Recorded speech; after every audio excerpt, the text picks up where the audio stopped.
Start جی بسم اللہ الرحمن الرحیم.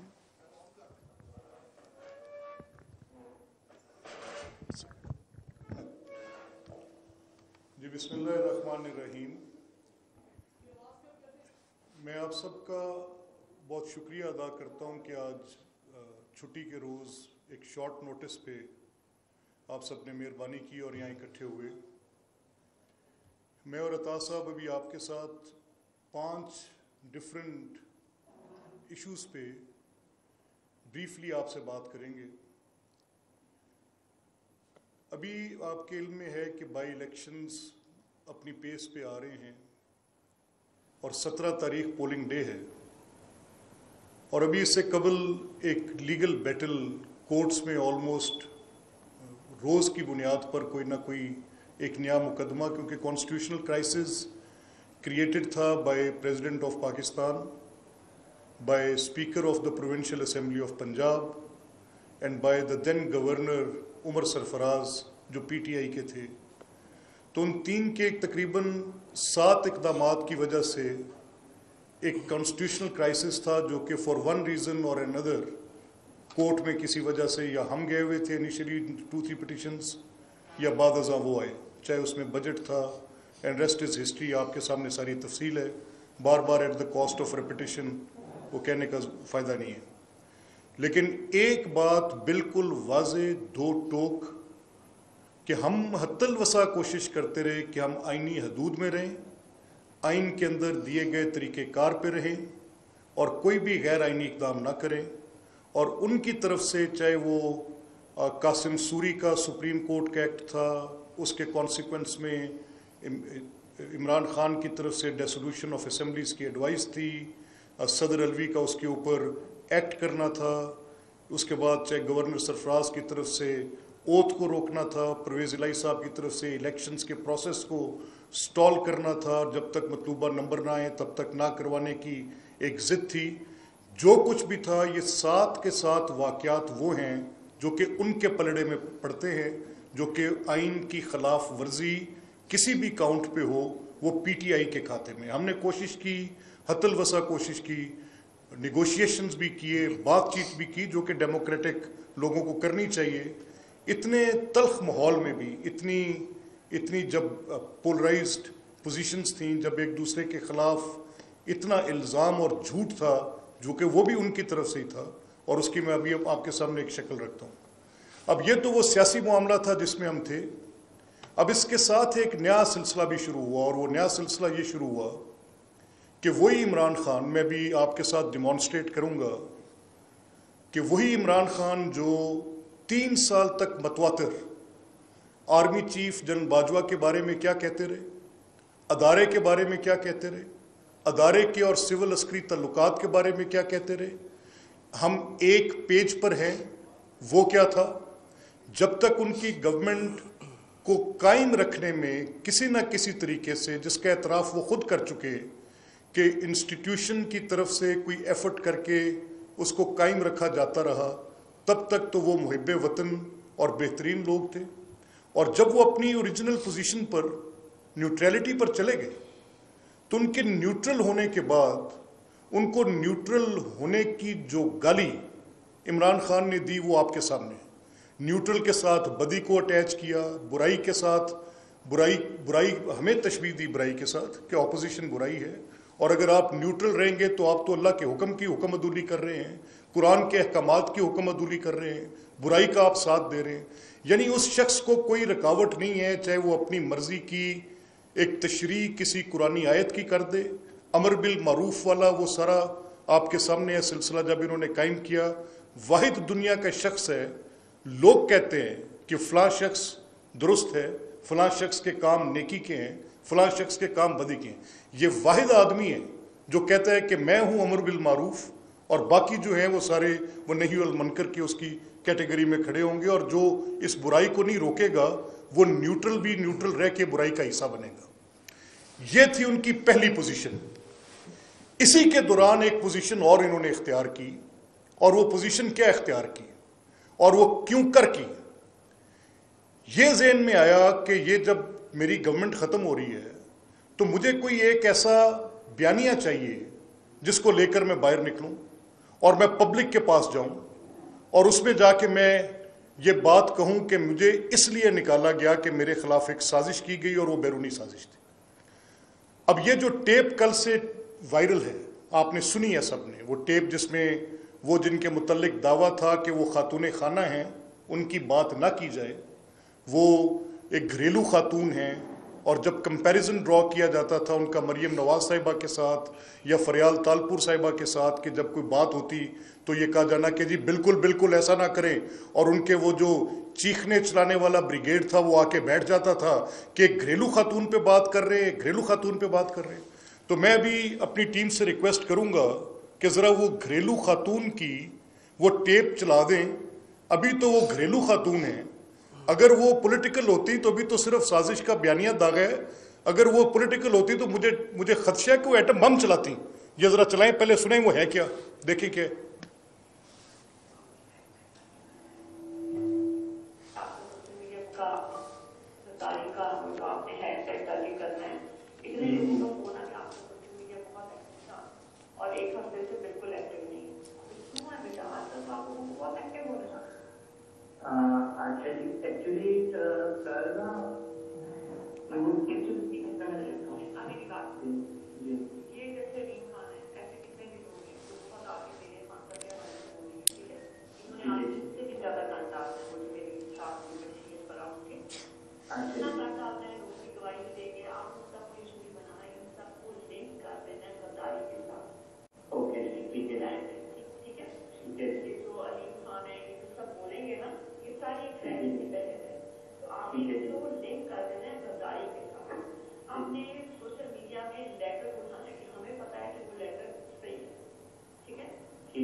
سو میننگ بائی کہ اس پوری ٹیپ سے تین چیزیں آپ کے سامنے، ایک غداری، ایک سوشل میڈیا پہ اس کو ٹرینڈ بنا دینا ہے، اور جو کوئی بھی بات کرے چاہے وہ علیم خان کرے یا اپوزیشن کی جو اس وقت کی پارٹیز تھیں جو آج کی گورنمنٹ ہے، اگر وہ بات کریں، میڈ بی پیپلز پارٹی، مسلم لیگ، مولانا صاحب کی پارٹی، کوئی اور بات کرے تو ان سب کو آپ نے غدار ٹیگ کر دینا ہے۔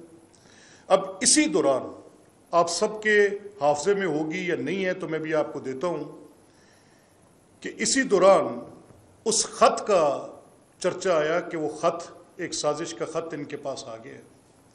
بھائی اگر وہ خط تھا تو 28 دن آپ حکومت تھے اور آپ کو آپ کے بقول اس سے پہلے پتہ چل گیا تھا کہ سازش آپ نے کوئی پکڑ لی ہے، تو آپ نے کیوں نہیں بلوایا اس ملک کے چارج ڈی افیئرز کو یا اس کے امبیسڈر کو، اس ملک کے ساتھ آپ نے کیوں نہیں کوئی جوابی مراسلہ لکھا؟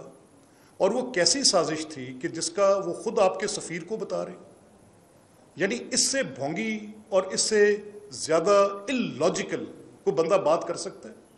یعنی کوئی شخص سازش تیار کرے، سازش کہا کس کو جاتا ہے؟ مجھے تو لگتا ہے کہ ان کو اس چیز کا بھی نہیں پتا کہ اگر کوئی کانسپریسی ہے تو کانسپریسی کا بیسک انگریڈینٹ تو یہ ہوگا نا کہ وہ سیکریٹو ہو، ڈسکریٹ ہو، ہڈن ہو۔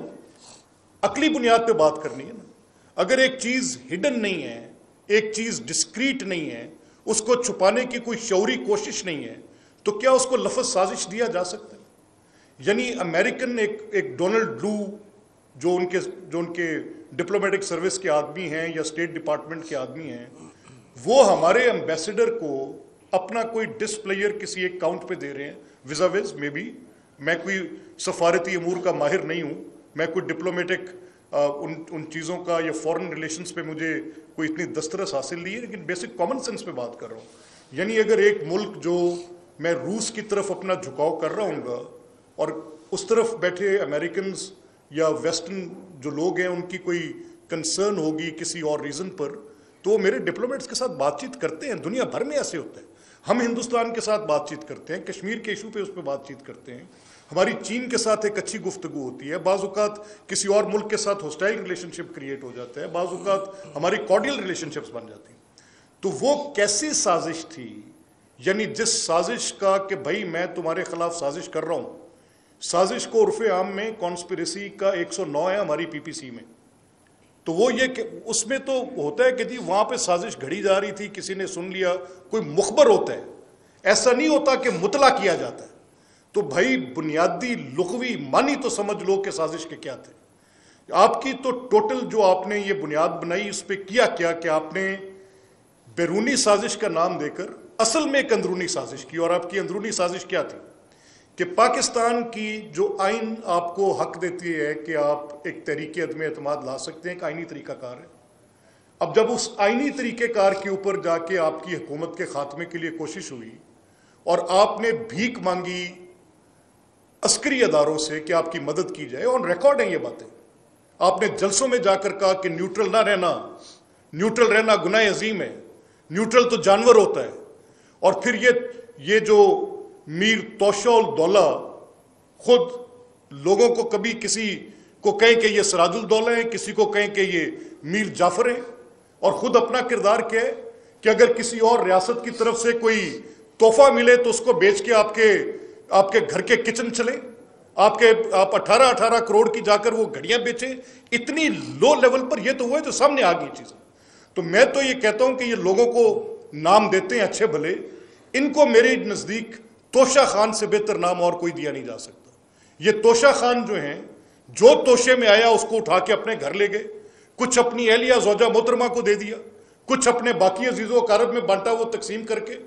باقی جو آپ کے معاملات فورن فنڈنگ کے تھے، وہ جو آپ ایک کرپشن کے آئیفل ٹاور ہیں، وہ جو آپ مدر آف آل کرپشنز ہیں، جس کی بیسس پر ایک بزنس لیس آدمی، ایک ایسا آدمی جس کا کوئی نون کاروبار نہیں ہے اور اس کی ایک امپائر کھڑی ہو جاتی ہے اور اس کے لیونگ سٹینڈرڈز دیکھیں. کیا وہ صرف ایک کرکٹر یہ سب کچھ کر سکتا تھا؟ اس فارچون کے پیچھے there is a crime behind this, and that crime is looting of public money, public donations کے پیسوں کو ان لوگوں نے لوٹا ہے، چاہے وہ پولیٹیکل پارٹی کے نام پہ لوٹے. مجھے اعتراف ہے کہ شوکت خانم ایک بڑا ہاسپٹل ہے، ایک اچھا پروجیکٹ ہے، جن حالات میں بھی بنے جیسے بھی بنے، لیکن اس کے فائنینشیل میٹرز پہ میرا اعتراف نہیں ہے. مجھے اس پہ بڑے سوالات ہیں کہ وہ جو بیس ایک پرووائڈ کی گئی تھی، ایک ڈونرز کی بیس فار گڈ سوشل پرپز، اس کو پولیٹیکل میں کنورٹ کیا. ویسٹ کی بات کرتے ہیں تو وہاں یہ جرم ہے. ان جرائم کی فہرست بہت لمبی ہے مسٹر توشہ خان آپ کی. اور آج یہ خطرہ بیرونی سازش سے نہیں ہے، اس اندرونی سازش سے. اور آج یہ چل پڑے ہیں. میں ریکویسٹ کروں گا اپنی ٹیم سے کہ یہ جو آج کل انہوں نے جلسہ کیا اور آج سب اخبارات کی بینر ہیڈ لائنز ہیں کہ جی یہ جو مدد مل رہی ہے اور جو ان کو سپورٹ مل رہی ہے وہ ان کو ادارے کی طرف سے، نہیں عسکری فوج کا نام لیتے ہیں نا. تو ذرا پلیز کائنڈلی بدر صاحب پلے کیجئے گا، یہ ذرا دکھائیں کہ یہ خود کیا کہتے رہے اس پہ.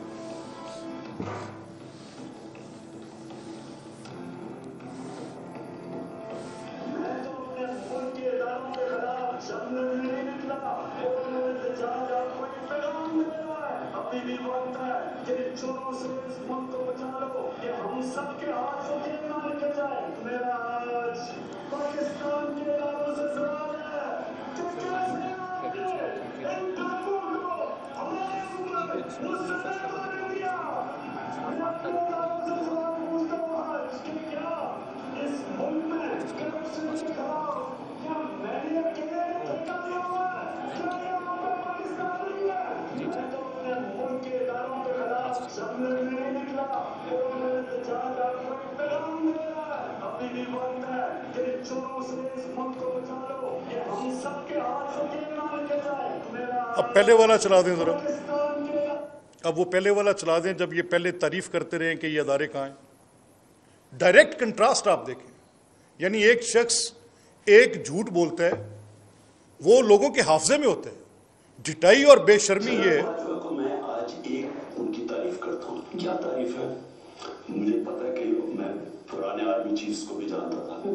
اس طرح کر کے کسی آرمی چیف کو اٹیک کرنا, فوج کے اندر ایک ریاکشن آتا ہے. یہ جنرل باجوہ ایک سوچے ہوئے آدمی ہے, ایک وہ اس کے اندر ٹھہرا ہوا ہے, اس لیے وہ برداشت کر رہے ہیں. کوئی اور یہاں روک لے. یہ میں نے صرف آپ کو 2 کلپس اس لیے دیے ہیں, ابھی عطا صاحب بھی آپ کو اس کی تفصیل دیتے ہیں. یہ 2 ڈیفرنٹ پوزیشنز ہیں.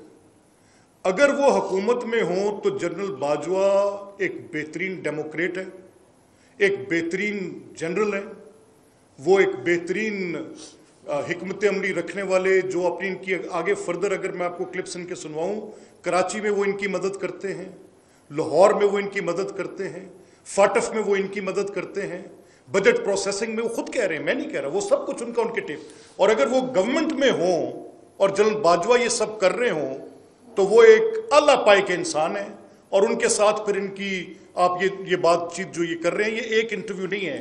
میں آپ کو اس میں ایک پارس جہاں زیب کا انٹرویو سنوا سکتا ہوں, میں اس میں آپ کو ایک سما ٹی وی کا اور انٹرویو ہے وہ سنوا سکتا ہوں, اس میں ایک آپ کو شاہزیب خانزادہ کا ایک ٹاک شو سنوا سکتا ہوں, میں اس میں آپ کو ڈیفرنٹ اینکر پرسنز کے ساتھ ان کی انٹریکشنز کی پوری ڈیٹیل, جس میں ایک وہ سیکول کے اندر ایک ہر ہفتے اپنے لیے فرض منصبی سمجھتے تھے کہ جنرل باجوہ کی تعریف کرنی تھی.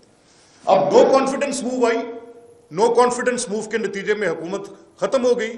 تو شکوہ کس سے پیدا ہوا؟ وہ جنرل باجوہ سے پیدا ہوا کہ یہ آرمی چیف تھے تو میری حکومت کیوں نہ بچائی. 3 سال تک پاکستان کے کسی قانون اور آئین کے اندر کسی بھی مقدمے کی عدالت کے اندر چلان جمع کیے جانے کے بعد, اس کے شواہد اور حقائق کو قلم بند کرنے کے بعد, گواہوں کو ریکارڈ کرنے کے بعد, اس کے پروسیس کی 6 مہینے سے اوپر کی ڈیٹ نہیں ہے. آئین پاکستان ڈیو پروسیس کی ضمانت دیتا ہے. اس آدمی نے 3 سال تک اپنے اس کرپشن کے بیانیے کی بنیاد پر, جھوٹ پہ کھڑی عمارت پر, تمام اپوزیشن کو, جس میں پرٹنٹلی جن چیزوں کو جانتا ہوں ان میں شہباز صاحب کے کیسز کو, حمزہ صاحب کے کیسز کو, سلیمان شہباز صاحب کے کیسز کو, خواجہ سعد رفیق کے کیس کو, احسن اقبال صاحب کے کیس کو, اس میں فار دیٹ میٹر انہوں نے جو یہ حافظ نعمان پہ کیس کیا, یا یہ جو ہمارے تھے صاف پانی کمپنی والے انجینئر صاحب, ان کے اوپر کوئی کیس کیا, جن کیسز کا تعلق پنجاب گورنمنٹ پہ تھا, 56 کمپنی والے کیسز کو, ہمیں تو ان کی ڈیٹیل, بے شک آشیانہ کا کیس تھا, you name it and you count it, کسی ایک مقدمے میں ان کے پاس کوئی ایک مناسب ٹرائبل گواہ بھی نہیں تھا جس کی شہادت بھی پراپرلی ریکارڈ کی جا سکتی. وہ پہلے مقدمے انہوں نے نیب میں چلائے, اس کی بنیاد پہ کرپشن کا بیانیہ کھڑا کیا, پھر وہی مقدمے اٹھا کر سیم ایک نقطے قومے کا فرق نہیں, فل سٹاپ کا فرق نہیں, اور اس کی بنیاد پہ کرپشن کا بیانیہ کھڑا کیا FIA کے مقدموں پہ. پہلے کہتے رہے کہ منی لانڈرنگ 10 ارب ڈیلی, وہ ڈان کی رپورٹ آپ کے سامنے جائے گی کہ 10 ارب روپے کا ڈیلی فلٹر ہے جو پاکستان کی اکانومی سے نکل کے باہر چلا جاتا ہے, اسٹیٹ ڈپارٹمنٹ یہ کہتا ہے. یعنی ایک شخص جھوٹ بولنے کا اتنا جھوٹ یہ توشہ خان بولتا ہے اور ہر روز بولتا ہے. آج ہم یہ کہتے ہیں کہ اگر آپ کے پاس کوئی ایک ایویڈنس ہے کہ ہمیں کسی ادارے کی کسی ایک جگہ پر کوئی ایسی حمایت حاصل ہے جو ان بائی الیکشنز کے اندر ہمیں کہیں پر مل رہی ہو, تو اس کا کوئی ایک پروف دے دیں.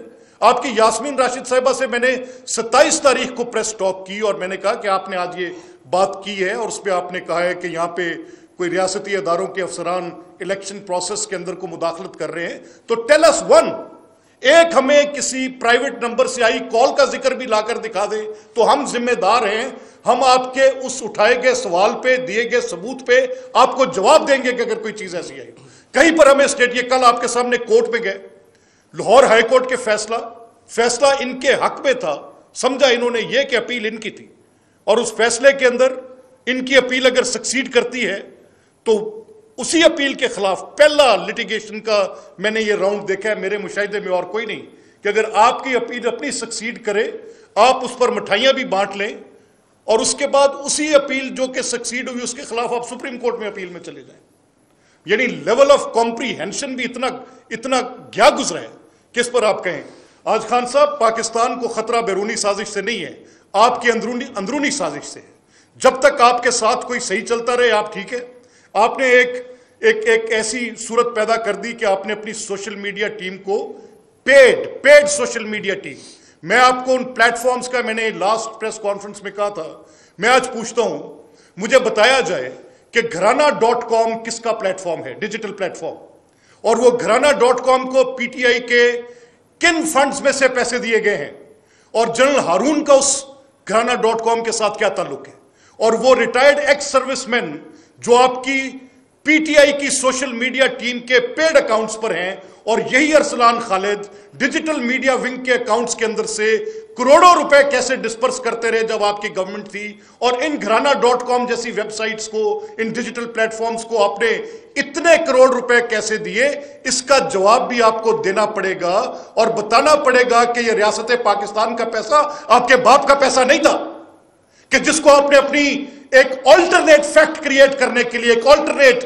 ٹروتھ کریٹ کرنے کے لیے، جھوٹ کو اپنے سچ ثابت کرنے کے لیے آپ نے پاکستان کے اربوں روپے ڈیجیٹل پلیٹ فارمز پہ لگا دیے، اور پھر آپ نے کنیکٹ کر دیا ان کو، وہ جو ایک ویب کریٹ ہوتی ہے ان کو باہر کے ممالک کے ساتھ کنیکٹ کر دیا، اور وہاں پر آپ کے یہ نمائندے اور جو گماشتے بیٹھے ہوئے تھے، ایک اکاؤنٹ سے سینکڑوں اکاؤنٹ چلا کر آپ نے سب سے پہلے ٹارگٹ کیا، سازش کیا آپ نے پاکستان کے اداروں کے خلاف، ان کو ملائن کیا آپ نے۔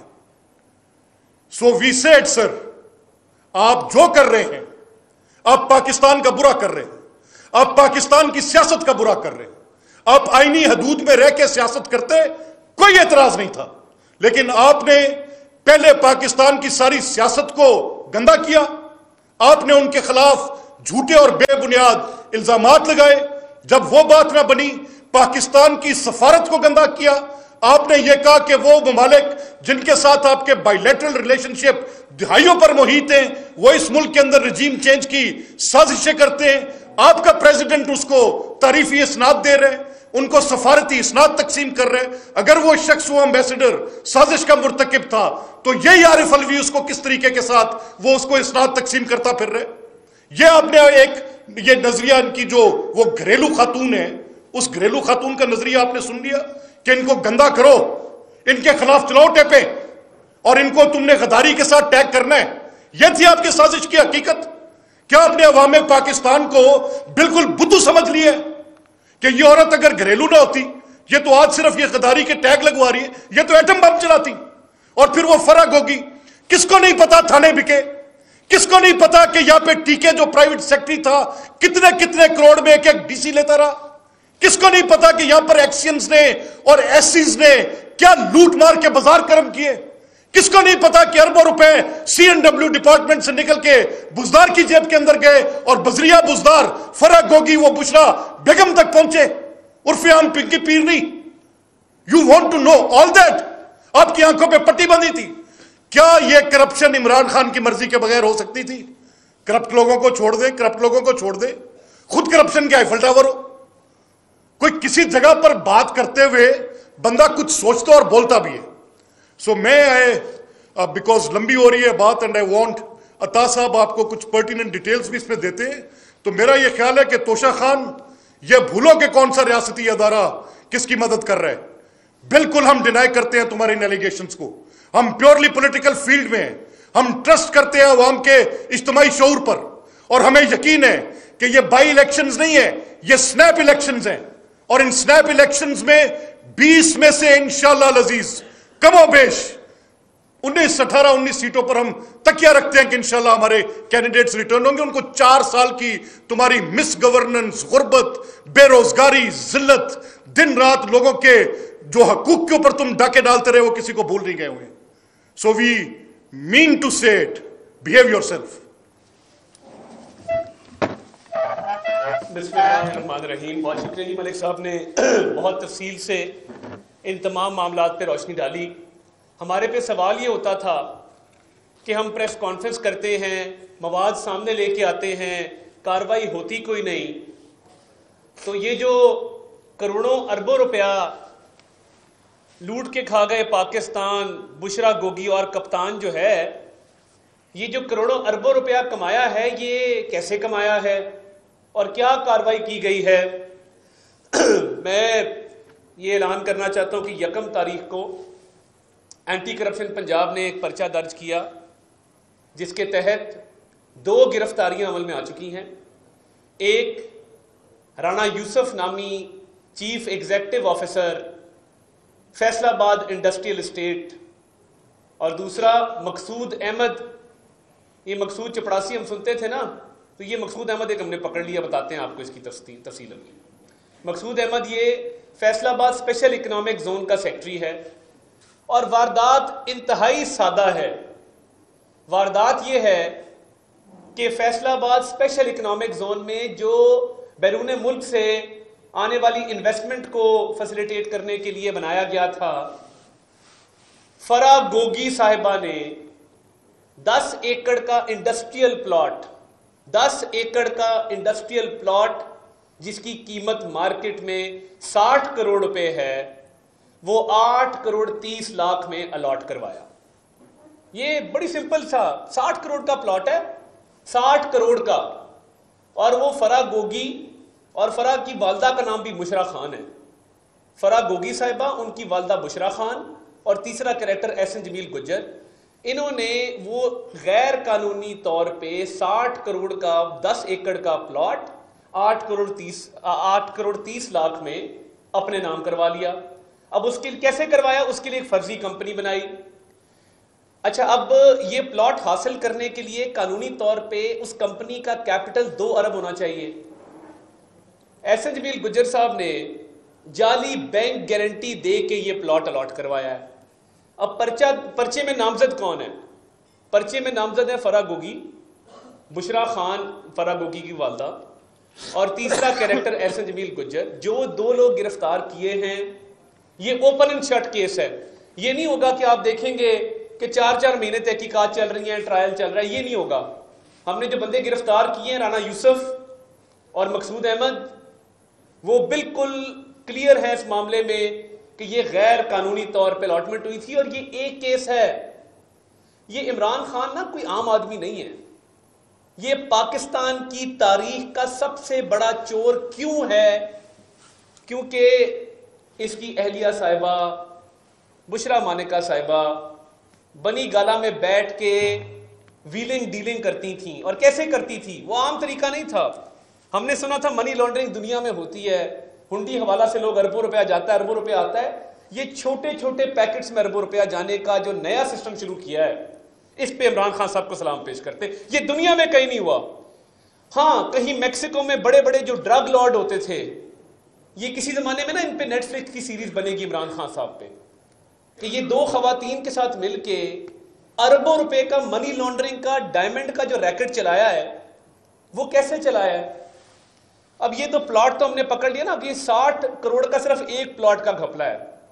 ابھی پنجاب کے اندر جو تھوک کے حساب سے ہاؤسنگ سوسائٹیز کو اپروول گئی ہیں، وہ انگوٹھی والی کہ مجھے 3 کیرٹ نہیں. اب آپ معصومانہ خواہش تو دیکھیں، آپ اس کو سرائیں تو صحیح کہ کھلم کھلا کہہ رہے ہیں کہ نہیں 3 کیرٹ نہیں، تھوڑا بڑا ڈائمنڈ چاہیے ہے. بڑا ڈائمنڈ چاہیے ہے پانا نا، مطلب نظر آئے گا بڑا ڈائمنڈ. ڈائمنڈ کا ہوتا کیا تھا؟ ڈائمنڈ کی بنتی تھی پوٹلیاں چھوٹی چھوٹی، وہ اتنی پوٹلیاں. وہ پوٹلیاں جہازوں میں جاتی تھی پرائیویٹ فلائٹوں سے باہر، اور باہر بیرون ملک بلیک مارکیٹ میں وہ ڈائمنڈ بیچے جاتے تھے. اب دیکھیں، یہ کرپشن کا نا بڑا سادہ سا ان کا ایک کلیہ تھا کہ جو چیز آئے لیتے جاؤ. ڈائمنڈ مانگو لوگوں سے، ان کے غیر قانونی کام کرواؤ. پینٹنگز مانگو، گھڑیاں بیچ دو. وزیر اعظم کی دسترس میں نا ڈائریکٹ جس پہ وہ ہاتھ ڈال سکتا ہے، وہ صرف توشہ خانہ ہوتا ہے. باقی جو سرکار کا خزانہ نا، وہ ایسے نہیں ہوتا کہ خزانہ ہے اور اس میں سے آپ والٹ میں سے پیسے نکال لیں، دتیاں پڑی ہوئی ہیں لگی ہوئی ہیں. وہ اکاؤنٹوں میں ہوتا ہے پیسہ. سرکار کے اکاؤنٹ ہوتے ہیں، اسٹیٹ بینک ان کو مینٹین کرتا ہے. واحد چیز جس کو وزیر اعظم خود ہاتھ ڈال سکتا ہے فزیکلی طور پہ، وہ توشہ خانہ ہے. اور وہ اب دیکھیں نا، عمران خان صاحب کی دسترس میں تھا تو لشکاریں مارتی ہوئی مہنگی مہنگی ڈائمنڈ والی گھڑیاں. ایک دوست ملک کے سربراہ نے اس بات کا برا منایا کہ وہ گھڑی صرف ایک تھی دنیا میں. کسٹم میڈ گھڑیاں ہوتی ہیں نا جو سربراہان مملکت آپ کو گفٹ کرتے ہیں، وہ ایک ہی تھی دنیا میں گھڑی. اس کو پتہ لگا کہ بلیک مارکیٹ میں بک رہی ہے. اس نے کہا کس نے بیچی؟ انہوں نے کہا جی عمران خان اس کی بیوی نے. انہوں نے وہ گھڑی اس بلیک مارکیٹ سے اٹھوائی، واپس خریدی، کہ یہ بڑی نایاب چیز ہے, یہ بلیک مارکیٹ میں نہیں بکنی چاہیے. اور سرٹیفائڈ چور آپ کہتے ہیں لے کے آئے ہیں, کس پہ الزام لگاتے ہیں؟ آپ کو باجوہ صاحب نے کہا تھا کرپشن کریں؟ آپ کی جب کرپشن سامنے آتی ہے تو آپ فوج پہ حملے شروع کر دیتے ہیں. جس دن آپ کا کوئی سکینڈل آتا ہے آپ کہتے ہیں فوج بہت بری ہے, باجوہ صاحب بہت برے. یہ اپنی کرپشن چھپانے کے لیے جو اداروں پہ حملہ ہے, یہ ایک کبیح اور مکروہ حرکت ہے جس کا کوئی جواز نہیں ہے عمران خان صاحب. اور میں چیلنج کرتا ہوں لوگوں کو جو کہتے ہیں کہ آپ آدھی پانی کی بوتل بھی جیب میں گھر ڈال لے کے جاتے ہیں, خدا کا خوف کریں.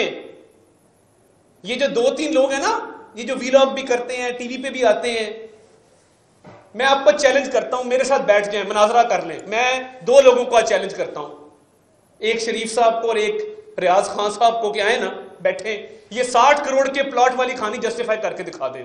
میں سیاست چھوڑ دوں گا, آپ صرف یہ 60 کروڑ کے پلاٹ والا گپلا آپ جسٹیفائی کر دیں. آپ لوگ حصے دار ہیں اداروں پہ جو حملے ہوتے ہیں. ارشد شریف صاحب اور عمران ریاض خان صاحب کس فوج کو گالیاں دیتے ہیں جو ہماری سرحدوں کی محافظ ہے؟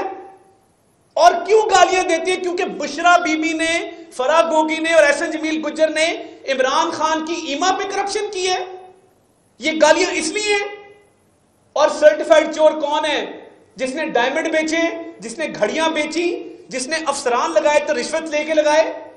عمران خان صاحب بے نامی دار ہیں. فرا گوگی کے پاس کوئی اختیار نہیں تھا. یہ بشرا صاحبہ اور فرا گوگی اور احسن جمیل کا جو ٹرائکا تھا, اس کے سربراہ عمران خان صاحب ہیں. یہ پیسہ ان تک جاتا رہا ہے. وہ جو کہتے تھے کہ کتے کی آنکھوں میں آنسو آ گئے پھٹے ہوئے کپڑے دیکھ کے, میرے خاوند کے کوٹ میں پیوند لگے ہوتے ہیں, پھٹا ہوتا ہے, اس کے پاس کھانے کے پیسے نہیں ہیں.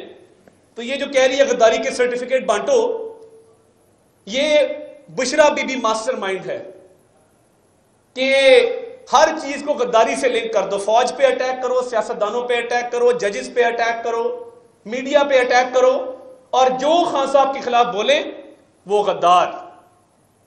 اور خان صاحب اور ان کا یہ کرپٹ ٹولہ محب وطن.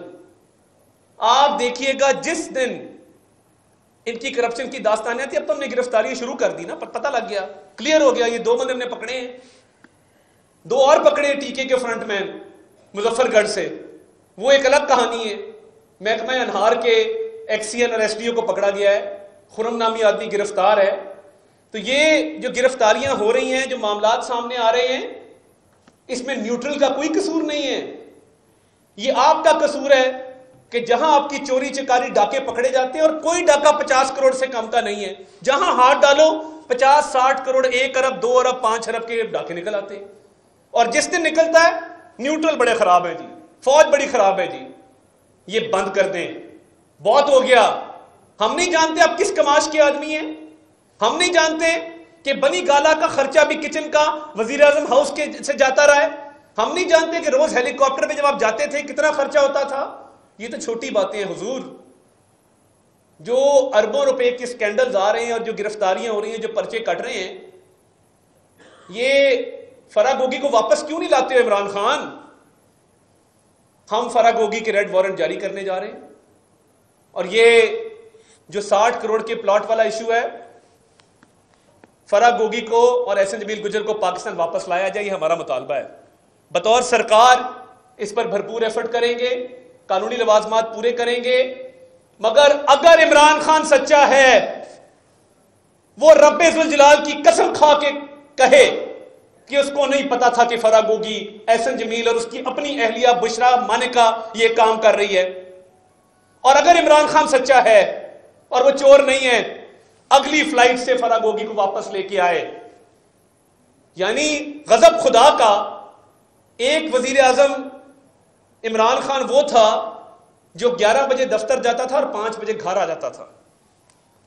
IMF کے ساتھ معاہدے وائلیٹ ہو رہے ہیں, مہنگائی ہو رہی, کوئی پرواہ نہیں ہے, ہم بھگت رہے ہیں. آج 5 بجے کے بعد فرا گوگی, احسن جمیل گجر اور بشرا مانکا 5 سے 10 اگلا پروگرام چلتا تھا کہ آج کتنے کمائے, تم نے کتنے ڈائمنڈ بیچے, کتنی پینٹنگ بیچی, میں نے آج گھڑی بیچ دی. جس طرح چور ڈاکو کے گینگ نہیں ہوتے شام کو اکٹھے ہوتے ہیں وارداتیں کرنے کے بعد, چھوٹے چور ہوتے ہیں, وارداتیں کرتے ہیں شام کو اکٹھے ہو جاتے ہیں. ہاں بھی کی لٹیا ہے, وہ کہے گا جی میں فلاں کڑی لٹ کے آیا جی, وہ کہے گا ہاں میں نے فلاں پلاٹ پہ قبضہ کیا ہے. تیسرا ڈان ہوگا وہ کیا کہا مارے گا، ہاں ہاں ہاں میں نے تو آج 2 ارب کی دہاڑی لگائی، میں نے بینک لوٹا ہے۔ تو یہ شام کو باقاعدہ بنی گالا میں ایسی محفلیں ہوتی تھیں جس میں فرح گوگی، بشرا مانیکا، عمران خان اور احسن جمیل گجر یہ اس طرح کی وارداتیں کر کے شام کو خوشیاں مناتے تھے۔ تو یہ باتیں کو ڈھکی چھپی ہیں۔ عمران خان صاحب ابھی بھی واپس لیں فرح گوگی کو، یہ اچھا یہ کیوں نہیں لاتا فرح گوگی کو واپس؟ وجہ سن لیں۔ جس دن فرح گوگی اور احسن جمیل واپس آئے، گرفتار ہوئے، 1 گھنٹے میں وعدہ معاف گواہ بنیں گے، 1 گھنٹے میں کہیں گے اور فر بولیں گے کہ یہ سب کچھ جو اربوں روپیہ قوم کا لوٹا گیا ہے یہ عمران خان اور بشرا مانیکا کے کہنے پہ لوٹا گیا۔ اور بشرا مانیکا صاحبہ بس کر دیں، یہ جو آپ دین کو استعمال کر رہی ہیں، قیامت کے دن اللہ تعالیٰ کے سامنے آپ سے ہم اس کا جواب لیں گے۔ ہر بات پہ آپ دین کو لے آتی ہیں اور آپ جو کرتی رہی ہیں وہ دین ہے؟ دین میں کہاں لکھا ہے جو حرکتیں آپ لوگ کرتے رہے وہاں بیٹھ کے؟ اور ان کے وزیر کان میں کیا کہتے ہیں، خان صاحب اسلامی ٹچ دیں نا، اسلامی ٹچ دیں۔ قوم کو بے وقوف سمجھتے ہیں۔ کنٹینر پہ چڑھ کے قاسم سوری خان صاحب کے کان میں کہہ رہا ہے خان صاحب اسلامی ٹچ، اسلامی ٹچ۔ مطلب آپ اندازہ کریے کس طرح کے لوگ ہیں۔ مطلب یہ خاتون جو ہے یہ اب غداری کے سرٹیفکیٹ بانٹ رہی ہے، یہ کافر ہونے کے سرٹیفکیٹ بانٹ رہی ہے، اور خود کرپشن میں ڈوبی ہوئی خاتون ہے۔ کوئی ایک پیسہ، ٹیڈی پیسہ اس نے نہیں چھوڑا۔ تو یہ آنے والے دنوں میں گھیرا تنگ ہوگا۔ آپ خاطر جمع رکھیں، پنجاب میں جتنے گھپلے کیے ہیں ایک ایک کر کے سب سامنے آئیں گے، اور آپ ہر بات پہ اداروں کو، فوج کو، عدلیہ کو جو حملے کر رہے ہیں، اس سے آپ کی کرپشن نہیں چھپے گی۔ کیا ہوگا؟ آپ 4 گالیاں دے لیں گے سوشل میڈیا پہ، 4 لوگوں کو کہیں گے کہ غلط کامنٹس کر دو، خود آ کے جلسوں میں کہیں گے کہ میں فلاں کو یہ کر دوں گا، فلاں کو وہ کر دوں گا۔ تو اس سے کرپشن تو چھپنے والی ہے نہیں بھائی صاحب۔ آپ اپنا زور لگا لیں، ہم اپنا زور لگائیں گے۔ آپ کی یہ منافقت ہے کہ آپ نے جس کی تعریف کی ہے، جس نے آپ پہ احسان کیا ہے، آپ نے اس کی پیٹھ میں چھرا گھونپا ہے۔ پہلے تعریفوں کے پل باندھتے ہیں، قصیدے پڑھتے ہیں، اور پھر اگلے ہی روز گالیاں دینا شروع کر دیتے ہیں۔ تو یہ خان صاحب کا انجام مجھے تو اچھا نظر نہیں آتا۔ بائی الیکشن میں بھی یہی ہو رہا ہے، ان کے پاس امیدوار نہیں ہے اور مرد الزام فوج کو ٹھہرا رہے ہیں۔ بھئی اب امیدوار نہیں ہے تو کون آپ کو امیدوار لا کے دے؟ پلیٹ میں رکھ کے دیں امیدوار۔ آئے روز آپ کے لوگ ٹوٹ کے دھڑے ہمارے ساتھ شامل ہو رہے ہیں، ملتان سے لے کے مظفر گڑھ تک، مظفر گڑھ سے لے کے پنڈی تک، پنڈی سے لے کے خوشاب تک۔ آپ اپنی آن گراؤنڈ پوزیشن تو دیکھیں، چھوٹی چھوٹی جلسیاں آپ کر رہے ہیں، اور اس پہ بھی وہ بھی الزام فوج کے اوپر ہے۔ تو خان صاحب بس کر دیں، بہت ہو گیا۔ آپ کو اب ہم الیکشن میں بھی انشاءاللہ پورے طریقے سے اتر چکے ہیں ہماری جماعت، اور آپ کو اب لگ پتہ جائے گا کہ کس بھاؤ بکتی ہے۔ بہت شکریہ۔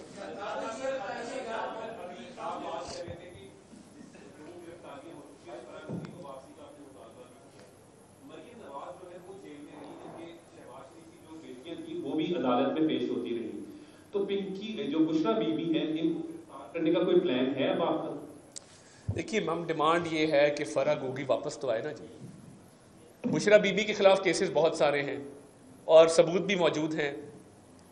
فرح گوگی جو نامزد ہیں، اور بشرا خان جو فرح گوگی کی والدہ نامزد ہیں، اور احسن جمیل گجر صاحب نامزد ہیں ان پرچوں میں، ان کو مفرور اس لیے رکھا ہوا ہے کیونکہ یہ سمجھتے ہیں کہ جس دن یہ واپس آئے تو بشرا مانیکا کی گرفتاری جو ہے وہ امیوننٹ ہے، کیونکہ وہ روزے روشن کی طرح عیاں ثبوت ہمارے سامنے موجود ہیں۔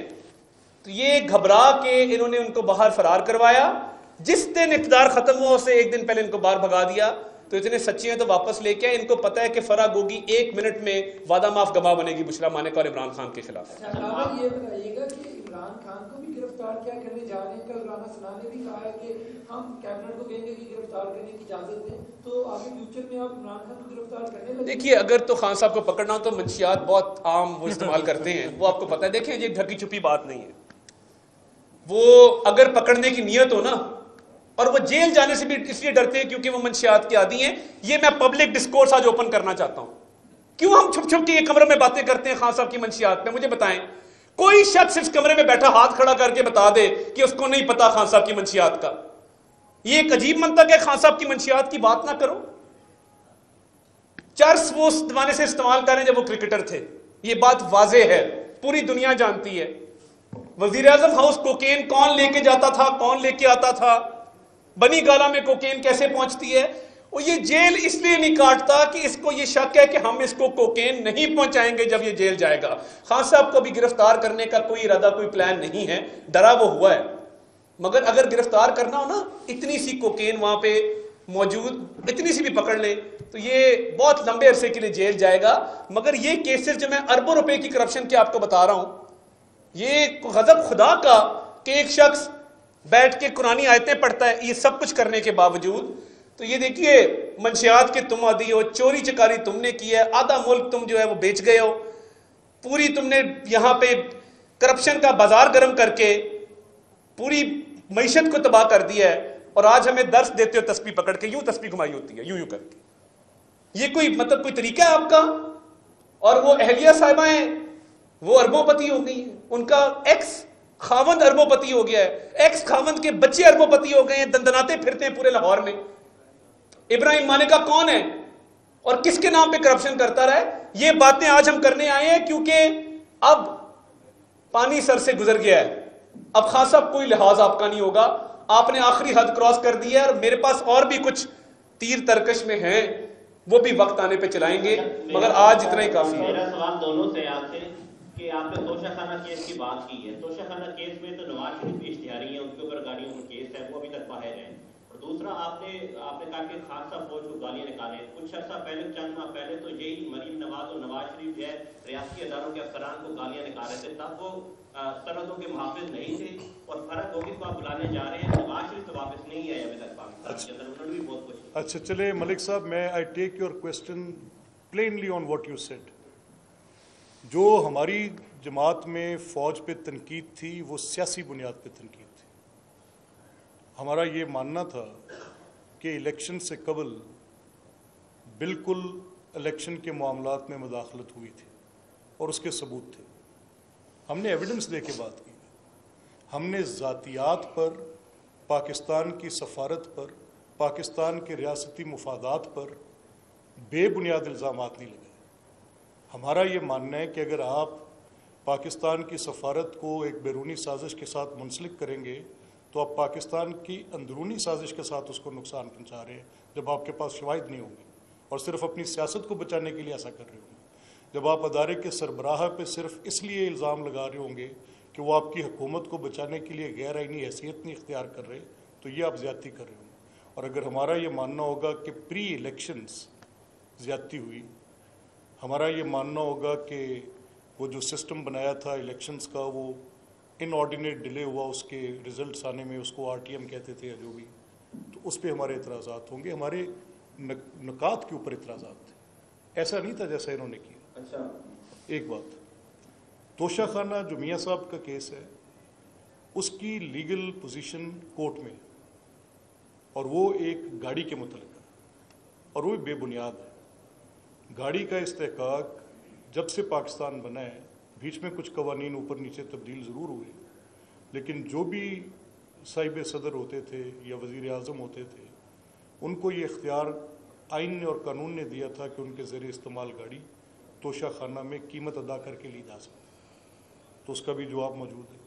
ہم نے تو وہ سوالوں کے جواب بھی دیے ہیں جن کے جواب لازم بھی نہیں تھے، تو آپ کا یہ پیرٹی ڈرا کرنا ہمارے ساتھ، اس شخص کے ساتھ، انتہائی زیادتی پر مبنی سوال ہے ملک صاحب، آپ خود بھی جانتے ہیں اور میں بھی جانتا ہوں۔ اچھا ملک صاحب نے کہا جو فرض نہیں تھے، تو میں دیکھیں ہم بڑی دیر چپ رہے ہیں، بڑا برداشت کیا ہے، جیلیں کاٹی ہیں، تو وہ ملک صاحب نے بات کی تو وہ مٹی کی محبت میں ہم اشفتہ سروں نے وہ قرض اتارے ہیں جو واجب بھی نہیں تھے، تو یہ خان صاحب جو کر رہے ہیں یہ اس کو بھگتنا پڑے گا ایک دن۔ اچھا ملک صاحب اور عطا صاحب یہ بتائیے گا کہ 17 جولائی کے جو بائی الیکشن آ رہے ہیں، آپ کی پنجاب کی گورنمنٹ جو ہے وہ اس پہ بیس کر رہی ہے کہ کون گورنمنٹ بنائے گا، بڑے کروشل ہیں، تو اس کی کریڈیبلٹی برقرار رکھنے کے لیے اور یہ کہنے کے لیے کہ اس میں ریزلٹس جو ہیں وہ سارے قبول کریں کیونکہ ذمہ داری اب آپ پہ ہے، تو آپ لوگ کس قسم کے ارینجمنٹ کر رہے ہیں تاکہ کل کو یہ لوگ پھر انگلی نہ اٹھا سکیں کہ اس میں یہ ہو گیا؟ تھینک یو ویری مچ، یہ آپ کا بڑا اچھا سوال ہے۔ دیکھیں سیاسی جماعتوں کا تو ہار کے بعد کیا پوزیشن ہوگی عمران خان کا ہمیں پہلے ہی پتہ ہے،